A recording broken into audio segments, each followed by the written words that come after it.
In 2021, the world stopped to watch one interview. Prince Harry and Meghan Markle sat down with Oprah Winfrey and shared claims that sent shockwaves through the British royal family. Within hours, headlines exploded, social media caught fire, and the conversation spread across every corner of the globe. Years later, Oprah has finally spoken about what happened behind the scenes, revealing new details about how one of the biggest television events in modern history came together.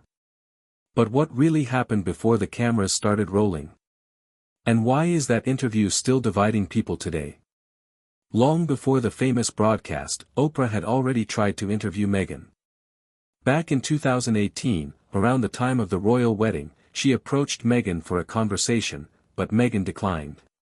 At that point, nobody knew the couple would eventually leave royal life behind. Everything changed over the next 2 years. As criticism of Meghan in the British tabloids grew louder, Oprah publicly defended her on several occasions, praising her character while questioning the harsh media treatment. But was that only the beginning of a much bigger story? After Harry and Meghan stepped down as senior working royals in early 2020, they moved to Montecito, California, where Oprah also lives. Their relationship became more than friendly when Oprah and Prince Harry worked together on the Apple TV Plus mental health series The Me You Can't See. That project strengthened their professional connection long before the interview was ever announced.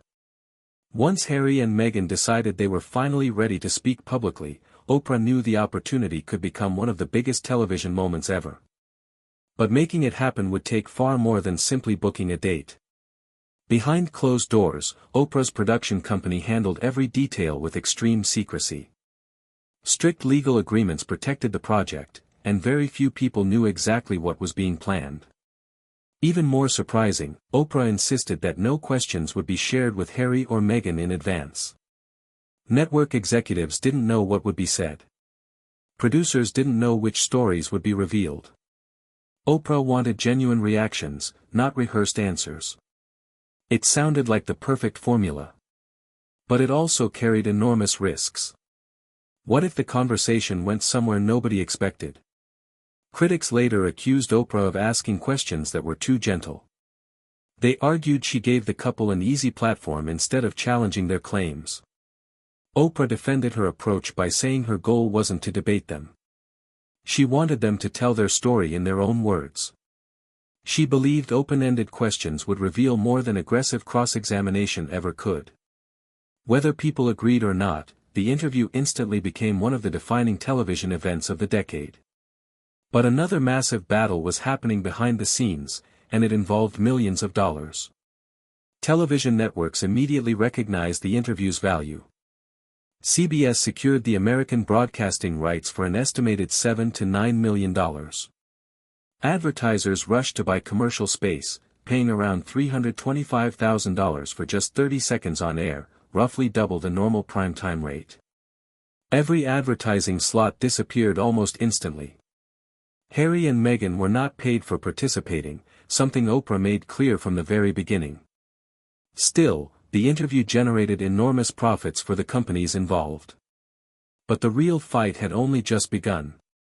Outside the United States, the rights sparked a fierce bidding war. Viacom-CBS Global Distribution sold the interview internationally, with ITV reportedly paying more than £1 million for the UK broadcast. Many British critics were furious.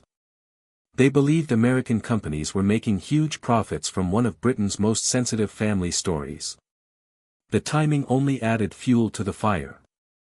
Prince Philip was recovering in hospital after serious heart surgery, and many questioned whether the interview should have been delayed. The criticism grew louder. Yet the broadcast moved ahead exactly as planned.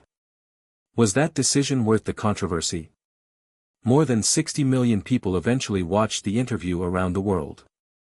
It became a huge ratings success and an unforgettable media event. Yet almost nobody realized the interview wasn't filmed in Oprah's backyard or inside Harry and Meghan's home. Instead, it took place at a private estate owned by a mutual friend.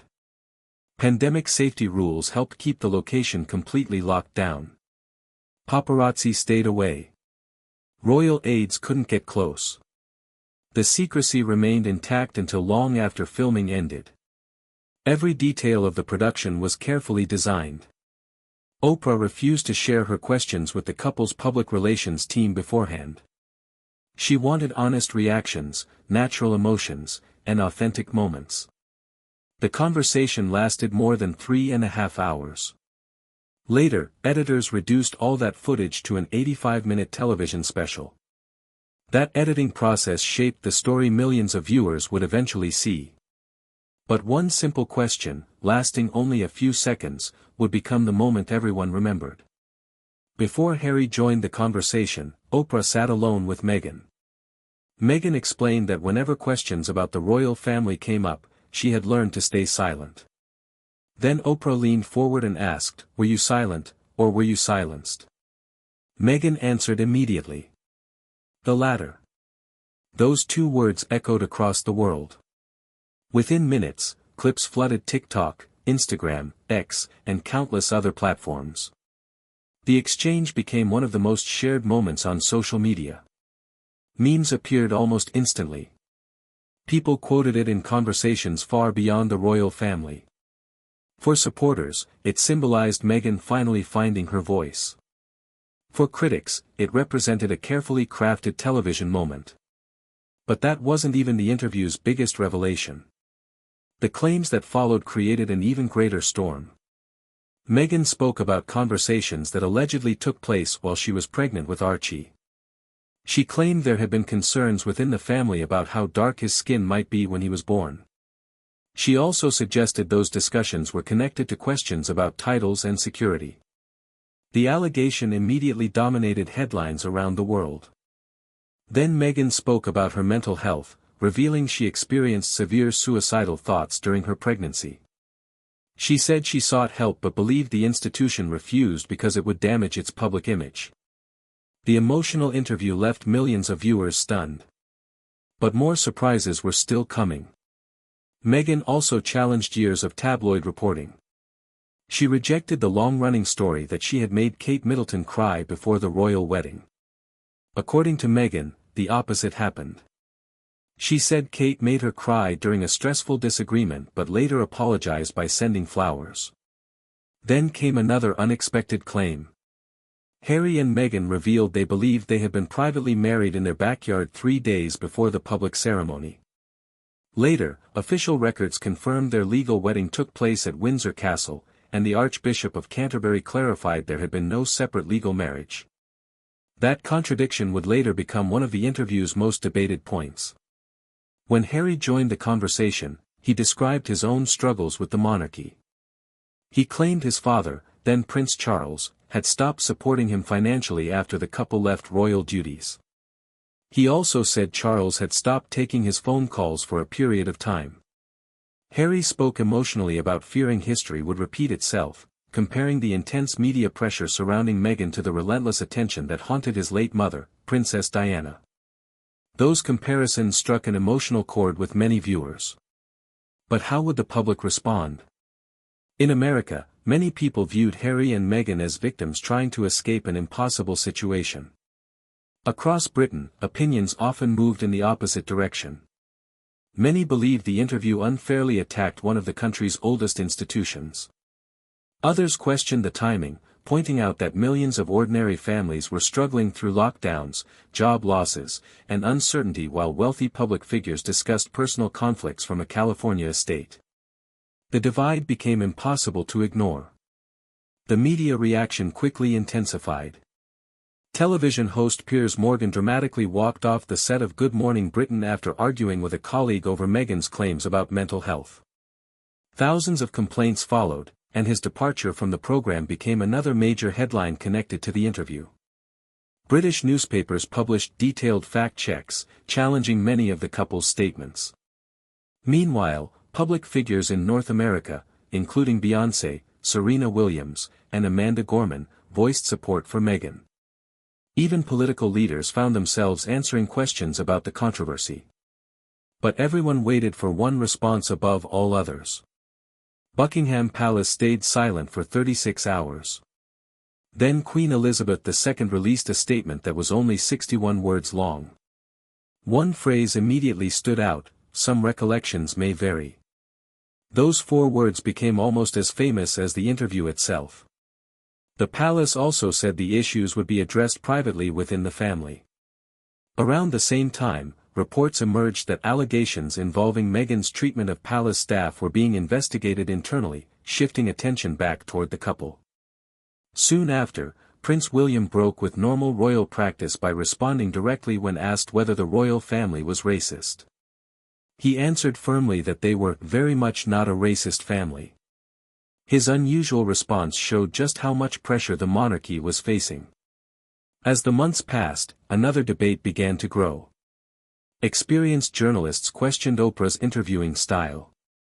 They argued she rarely challenged major claims or requested evidence during the conversation. Critics pointed to the confusion over Archie's royal title and the backyard wedding claim as examples of statements that deserve stronger follow-up questions. Others argued that allowing allegations of racism without identifying the person involved left suspicion hanging over the entire royal family. Oprah later defended her decisions, explaining that she never intended to conduct an investigation. Her purpose was simply to let Harry and Meghan tell their personal story. But would that choice ultimately help them or hurt them? Over the following years, public interest slowly began to fade. Harry and Meghan released their Netflix documentary series, but it didn't create the same level of excitement as the Oprah interview. Meghan's Spotify podcast deal ended, and public criticism grew louder.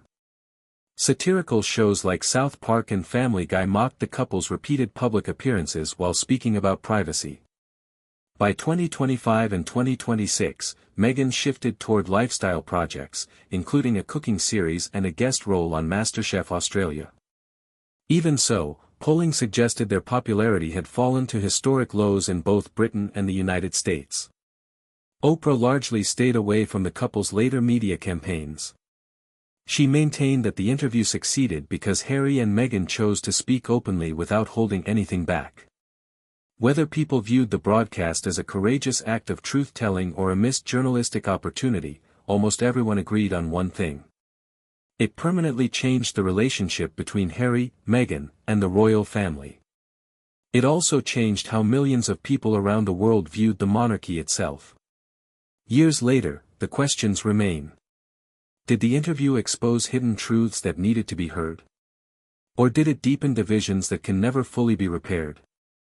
Whatever your answer, one conversation changed history, reshaped public opinion, and created a cultural moment that still refuses to fade.